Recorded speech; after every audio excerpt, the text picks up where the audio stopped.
show the department as essentially not being truthful, but at the end of the day, how do we bridge how much money the department was bringing in with Title IV-E funding to offset how they were currently working with families whose kids need high-need care? And that's what we had to go into meetings. We had to become credible. We had to form coalition. We had to get in the media. We had to do a lot of things in order to begin to shift the lens and then allow solutions to be presented and entertained.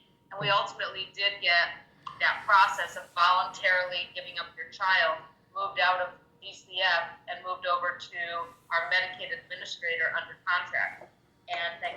And now we have a mechanism. The mechanism still isn't perfect, but at least parents aren't getting neglect petitions. They aren't having their children removed from their custody. They are not losing some subsidies that they get for having children in their custody. They are not losing decision-making authority, and they are getting certain care services, treatments that they weren't otherwise able to get. We're still having an issue with psychiatric residential treatment placement versus admission, and where the money is going to come from within the system to let this new Beacon Health Services deliverable under voluntary care management. I just have an article about it. Where they're going to get the money to get those kids into the psychiatric residential treatments when that is what is absolutely necessary for the child's safety, for the family's safety, and for the intensive treatment need of that time. So. Kathleen, you're muted.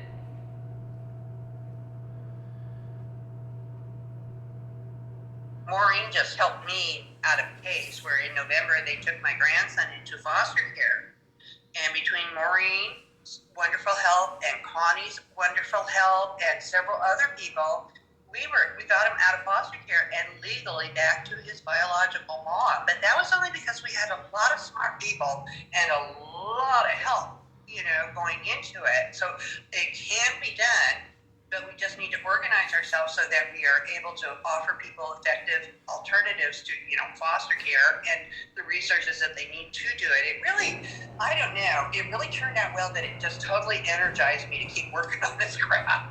Well, Kathleen, in that case, it was really about how to bring the school district to the table, right? There was a lot of that school district piece that, and I didn't know this either, those complex needs of a child can, in many cases, be met by a school district. We're on day 25 don't already? want to because it's expensive, but under IDEA law and 504 structure, there are things that the district is 504.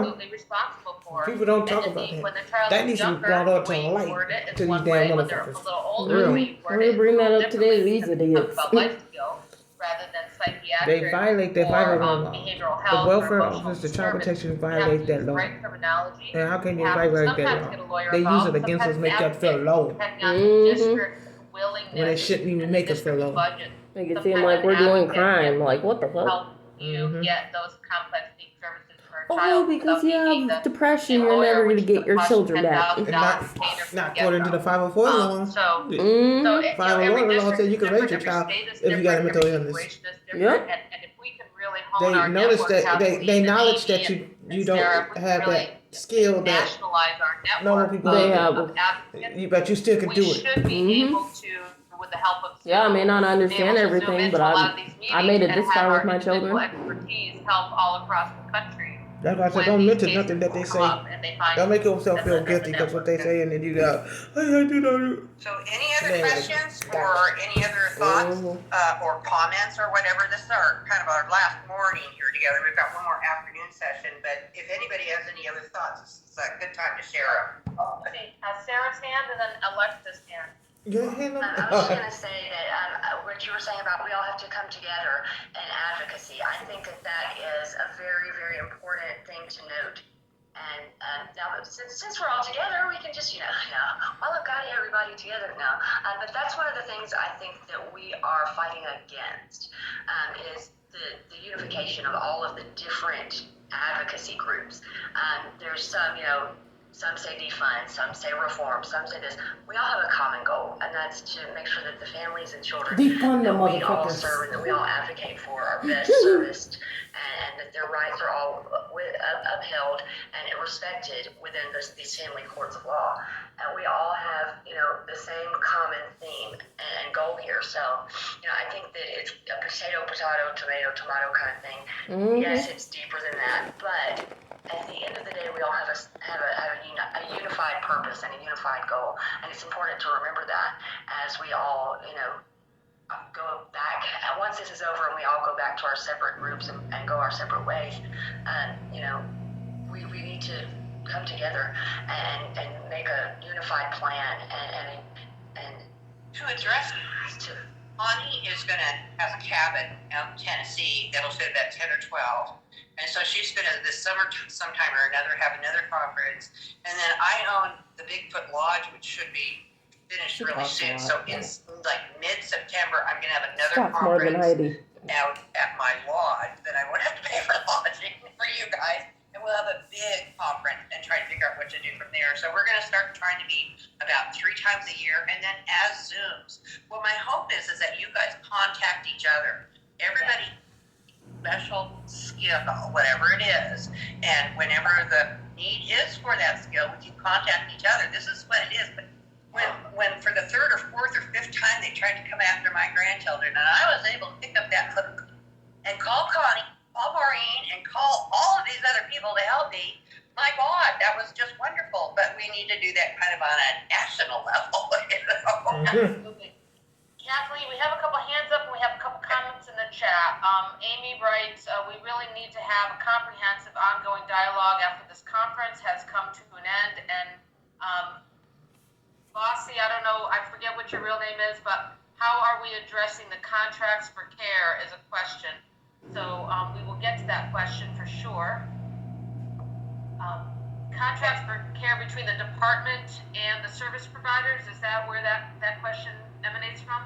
Yeah, Connie talks a lot about that, about contracts for care. She's got a whole bunch of policy and is working with that. The contracts for care come back to the fact that they are simply contracts that are the cheapest service that the department can get away with.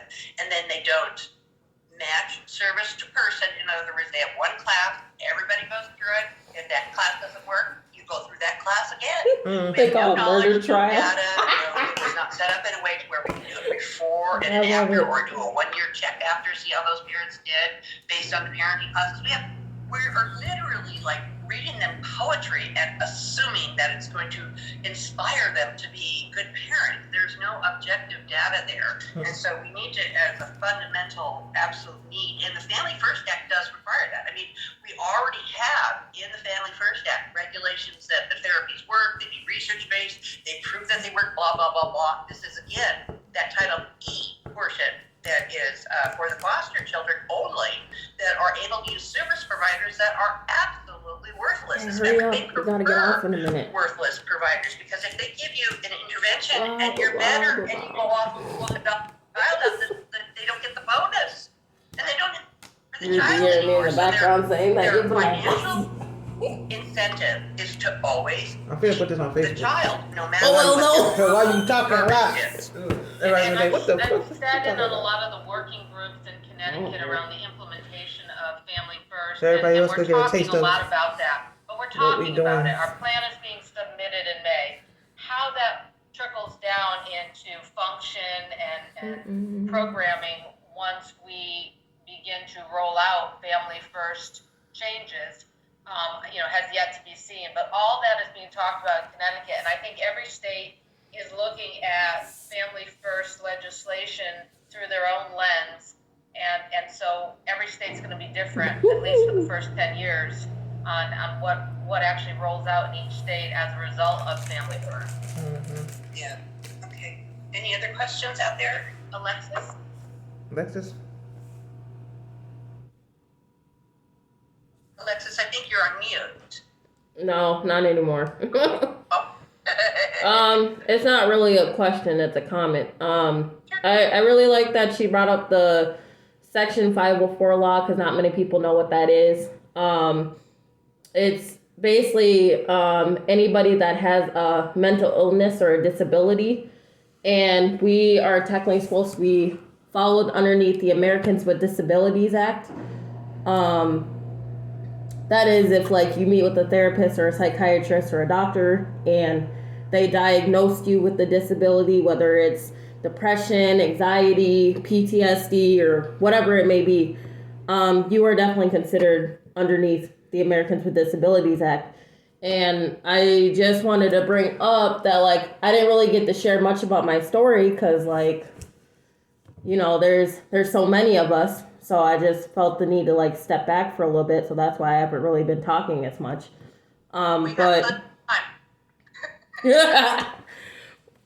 time. In Minnesota, that's something that we don't really talk about.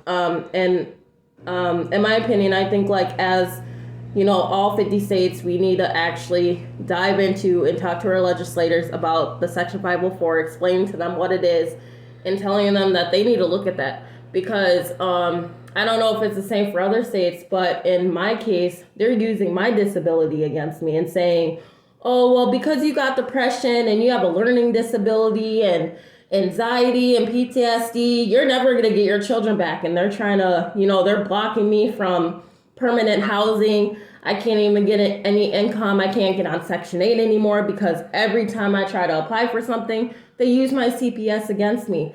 Not to mention, I've had told some people this the other day. I got 4 pending charges on my background because CPS is accusing me of abusing and neglecting my children because I grew up in foster care being abused and neglected. And I was naive and I let other people watch my children. And the Caucasian family that has them now was the other party that was watching my children the week that I brought my youngest in. And at 2 months, he was found with a broken ankle. And they accused me of doing it because I'm a black person. So I just, sorry, someone called me. So I just wanted to say that we really need to tackle mental illness because everybody sees it as a crime, even law enforcement. Sorry,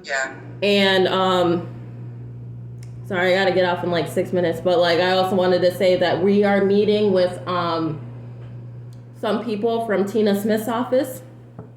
So if anybody would like to join, that'll be awesome because I think Janelle and I are definitely gonna bring up the Section 504 law with them too. Especially mental health. Ben and Amy from Tina Smith's office. Are you gonna ask like how to get the care out if they've been out, or like in your case, back? Because these homeless people are put on case plans 2 or 3 times, and they're just to raise money. They're not doing. We're dealing with operational foster care. It's Mm-hmm. just entry, and there's a limited. And I think we really need to focus that. Yeah, we have to get rid of the entitlement to foster care. No child should be entitled to foster care over another child. It's insane. This is bad. Mm-hmm. Language, like entitlements, it's Title 40. It's Title 40. Yeah. But Only for children. If you look it up, Is it specific? it is specific. You have to qualify. Because the specific qualification is poverty, and almost always they rely on whether they're on food stamps or not. That's their She already trigger muted for me. poverty. So yeah, that's The host that's one already of the muted me. definite lines. There are other lines too. When I was Like good at Social talking. Security, if you're on Social Security, I don't remember disability, they'll I use said that something- against you. it's But there something are was a- definite, go after people. And I think there's a race piece in there. I think if you're biracial, I think if you are a minority, I think if you have a diagnosed condition, I think there are a couple of other criteria points. India. I don't have a That case is plan. another one, which is interesting that increase in Indian because they do get more money for. You'll look if at they my have an case plan, Indian you'll think heritage. it's stupid So as hell. that's another draw. Bottom line is you can do They a said chart mine's and find out voluntarily. exactly which category of children is worth the most to DSHS, and those are the children they take in most, irregardless of the Mhm. population demographics. Here we go. in every case of the population demographic, they take the children in that bring them money. And Alexis, I just want to say one thing real quick before I forget. I want to hit you up with Lori Fontaine. She's over in Massachusetts, and she worked with a mother of disabilities, and not only did she reunite them, but she got all the laws passed and stuff, so she's an expert at it. So take her for her contact information, and I'll get you two together. She worked See? on it Told you she's just working. like yours, and she won. She got a federal change with the Disabilities Act for parents with children in foster care. Her and I think it was Lisa. Was Yeah. Mm. Yeah, Yeah. and you're absolutely correct, and that's one of the things that people need to understand as well is if you have as a parent, you have a diagnosed disability, you're taking psychotropic medications, you were in foster care as a child and developed a record of having Trauma. a mental health issue while in Yep. foster care yourself, the typical attorney that you will get through a court appointment has absolutely no idea how to look at ADA law versus the child welfare system structure. They don't think about the fact that ADA they're don't help, actually though. I using, tried calling them. medical records against you in those proceedings that they really don't have a right They to don't help do, with child but they protection. do anyway because within the state structure of state law they can, but at the federal level they're not supposed to. Those lawyers Okay. don't know how to look at which laws supersede others because they become so ingrained in how the child welfare court, family court, juvenile court process works, and they're not making enough money to give a damn. And so, to defend you vigorously, to defend their client vigorously that has those issues I just mentioned is really outside their realm of expertise. And so, yeah, it gets rubber stamped, exactly. And a lot of families find us because they need an advocate to educate the lawyer. Even the lawyer doesn't know about how ADA fit into accessing appropriate accommodations to support the parent when the parent has the mental defect or learning disability or Down syndrome or trauma history, and what those supports might be and how to ask for them and how to pressure the department to ultimately have to give them. And that's a real niche area. We're fortunate to have a couple of attorneys that understand that, but they're few and far between, and often you have to pay for it. So that's one thing, Kathleen, I think we really need to drill down into as well, is getting funding to develop a fund that will allow families with some of these more unique situations for the fund to pay for an appropriate attorney. Right. Only in a case. Have Later in a case won't help, but early in a case will. in the last 5 years, I What the hell? find a mom who's in some sort of a crisis, or they find me actually, and then I find a lawyer in the area and get them Someone's to, hotspot is called before Biden's anything even, hotspot. I've managed to hit these moms because I'm a nurse, then they call me from the hospital, saying, oh my God, we just found out they're going to try to take the baby. And so while they're in the hospital, I try to get a lawyer and then have him either go to the hospital or first meeting at the lawyer's office. And I have been 100% successful. Thank God. Not one child that I've helped intervene with a lawyer beforehand has ended up in foster care. And I'm so thankful for that. It really works. These people go for low-hanging fruit, and they really don't care to have a big fight. They want to get somebody who's easy, and they just drop off the hard ones. So to fight hard at the very beginning is really... Any other questions or subjects that we haven't covered before we get on to the dry research and grant part of it? Can I ask a